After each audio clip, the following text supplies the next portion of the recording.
Haryana public service commission से जुड़े सभी एस्पिरेंट को दिशा क्लासेज की तरफ से हमारा नमस्कार। तो 25 अगस्त 2023 से हरियाणा विधानसभा का मानसून सेशन होगा। उसके लिए बिजनेस एडवाइजरी कमेटी को उसका परफॉर्मा, उसके शेड्यूल्स बनाने के लिए निर्देशित कर दिया गया, जो आज कैबिनेट की अभी कुछ समय पहले मीटिंग समाप्त हुई है उसके अंदर। तो एचपीएससी की कार्यशैली है वो एक मेजर इशू बनेगा इस बार। हालांकि नूह में आपने देखा सामाजिक तनाव की स्थिति पैदा हो रही है, उसका भी हालांकि यहाँ पुरजोर यहाँ पे आंदोलन होने की उम्मीद है। विधानसभा में इस पे काफी शोर शराबा होगा, लेकिन उसके साथ साथ प्रश्नोत्तरी प्रक्रिया में एचपीएससी की जो कार्यशैली है, जो उन्होंने ऑब्जेक्टिव पैटर्न से डिस्क्रिप्टिव की तरफ मूव की है, इसको लेके भी काफी विवाद होने की स्थिति उम्मीद कर रहे हैं कि बच्चे भी कर रहे हैं। साथ ही साथ आपने देखा पोल्यूशन कंट्रोल बोर्ड में एक सैंपल पेपर आ गया है कि किस तरह 18 क्वेश्चन दिए जाएंगे, जिनमें से आपको 15 सवाल करने होंगे, यानी 15 आउट ऑफ 18। तो डिस्क्रिप्टिव का क्या मॉड्यूल रहेगा वो देखना हो तो 2 अगस्त 2023 को जो पोल्यूशन कंट्रोल बोर्ड का एग्जाम हुआ था, जिसमें इस पैटर्न को माना गया था, 18 सवाल देके उनमें से कोई चॉइस के 15 करने थे। उसी तरीके से आगे पीजीटी और असिस्टेंट प्रोफेसर में भी यही पैटर्न रहेगा। जिन सब्जेक्ट में नंबर ऑफ नेट क्वालिफायर बेहद कम रहेंगे उनमें सबका डिस्क्रिप्टिव लिया जाएगा। वहीं जिन में नेट क्वालिफायर है उनकी संख्या ज्यादा होगी, उनका एक स्क्रीनिंग लेके उसके बाद डिस्क्रिप्टिव लिया जाएगा। लेकिन ये क्लियर हो गया है कि पैटर्न है वो डिस्क्रिप्टिव काफी प्रभावी रहने वाला है। इसलिए जो असिस्टेंट प्रोफेसर की तैयारी कर रहे हैं और स्पेशली जो ये मेंशन कर रहे हैं कि सर 2019 से वेट कर रहे हैं, 2021 से आप कह रहे हो अब आएगी, उनको ये बता दिया गया कि नए पैटर्न से आएगी।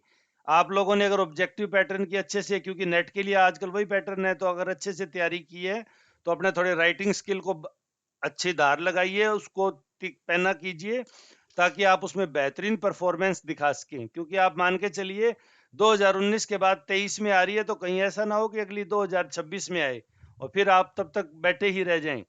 गोल्डन चांस होगा डिस्क्रिप्टिव का, तो आप उसकी तैयारी में जुट जाइए। 18 सवाल आएंगे, उनमें से कोई 15 सवाल आपको अटेम्प्ट करने होंगे। और भी बहुत सारी बातें होंगी। साथ में बिजनेस एडवाइजरी कमेटी भी जब गठित होगी और उसके बाद वो क्या क्या फैसले लेती है, तो एक धमाकेदार, एक बहुत ही शानदार बहस का जो मानसून सत्र है वो हरियाणा विधानसभा में प्रस्तावित है। उम्मीद कर रहे हैं बहुत सी अच्छी बातें निकल के आएगी, एस्पिरेंट के लिए भी, रोजगार प्राप्त करने की चाह रखने वालों के लिए भी। और भी कोई हमारे पास जानकारी आएगी तो हम आपके साथ शेयर करेंगे। तैयारी में जुट जाइए, तैयारी का कोई विकल्प नहीं है। स्पेशली पीजीटी और असिस्टेंट प्रोफेसर वाले मेरे एस्पिरेंट को कहना है कि आप टीओ में भी अब आप देखेंगे डिस्क्रिप्टिव मेजर रोल प्ले करेगा। डेली हैबिट के अंदर 1 से 2 घंटे राइटिंग स्किल को दीजिए, उसके अदरवाइज उसके बिना आपका कुछ भी मीनिंगफुल नहीं रहेगा। स्क्रीनिंग क्लियर करने पे भी आप अंतिम स्टेप पे हार जाओगे।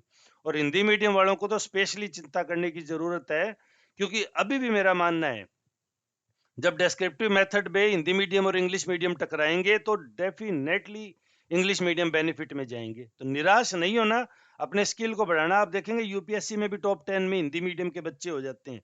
जो अच्छा लिखता है वो कहीं नहीं जाता उसका। हाँ, जो थोड़ा सा अपने आप को कमजोर रखता है, पहले ही निराशा मान लेता है, हथियार डाल देता है कि हिंदी मीडियम के होगा नहीं, उन लोगों के लिए रास्ते थोड़े पेचीदा होते जाते हैं। तो निराश नहीं होना है।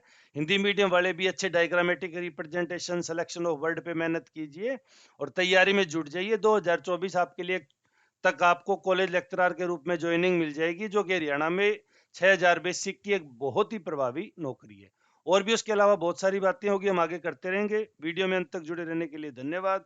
आपका दिन शुभ हो।